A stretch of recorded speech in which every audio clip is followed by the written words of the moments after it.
بسم الله الرحمن الرحيم والصلاة والسلام على أشرف المرسلين وعلى آله وصحبه الغر الميامين ومن اتبعهم بإحسان إلى يوم الدين ثم أما بعد. Les savants de la Sunna et de la Jama'a, les gens de la Sunna ou la Jama'a, ont écrit depuis très longtemps dans leur ouvrage les différences qu'il y a entre eux et les gens de la bid'a dans le manhaj.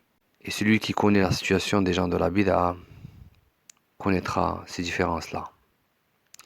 Parmi les plus célèbres ouvrages qui ont été écrits à ce sujet, il y a le livre de l'imam Ibn al-Qayyim rahimahullah ta'ala qui s'appelle As-Sawa'iq al-Mursala ala al-Jahmiyyah wal-Mu'attila, dans lequel il cite ces différences d'une manière claire.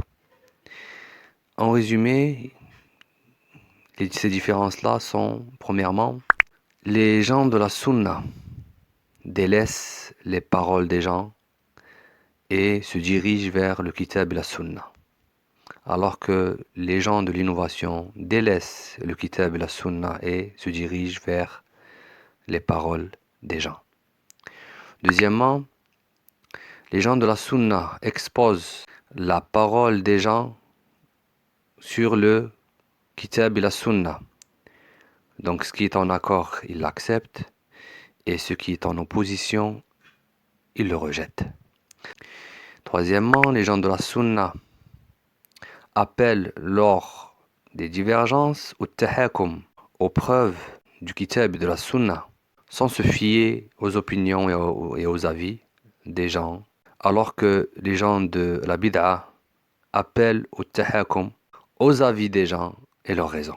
Troisièmement, les gens de la Sunna, lorsque ils ont un hadith authentique du messager d'Allah sallallahu alayhi wa sallam, ils s'arrêtent dessus et ils œuvrent avec et ils croient en son obligation, même si les gens s'y opposent, alors que les gens de la bid'a font le contraire.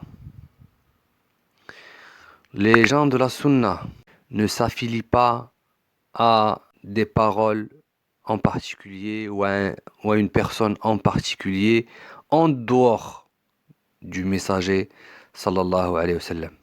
Ils n'ont pas de slogan. Les gens de la bid'a s'affilient à des slogans, à des titres comme Al-Qadariyya, comme Al-Murji'a, ou à des auteurs ou à des personnes, ou à des actes comme Al-Khawarij et Al-Rafida.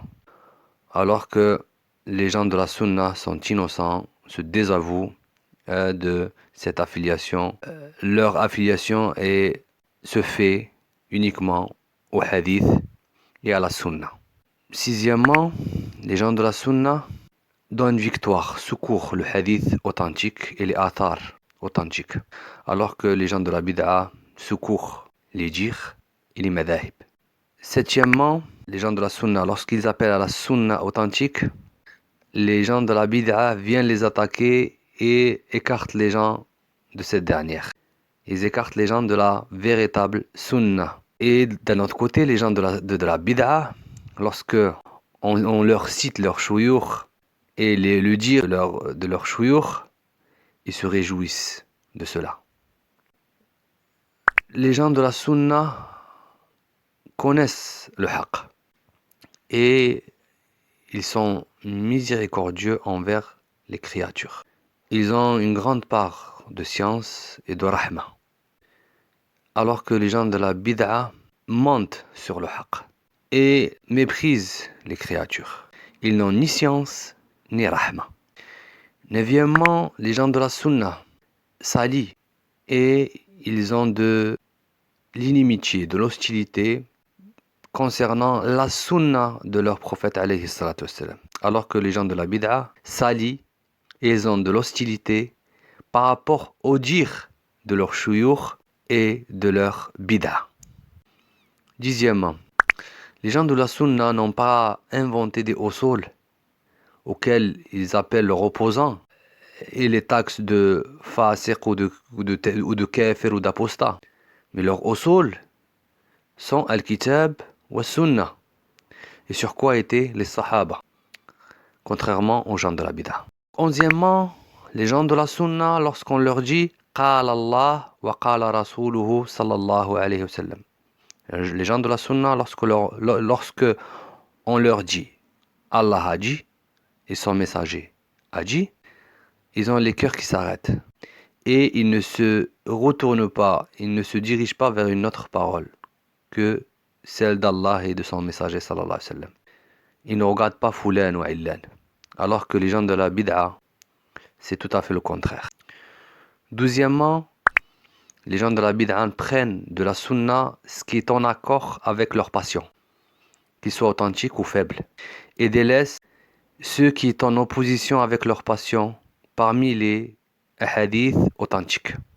Donc s'ils sont incapables de le rejeter, ils l'interprètent d'une manière répréhensible, en le déformant. Alors que les gens de la sunna n'ont pas de passion que le fait de suivre le kitab de la sunna. Donc ceci, هذا مختصر من الصواعق المرسلة.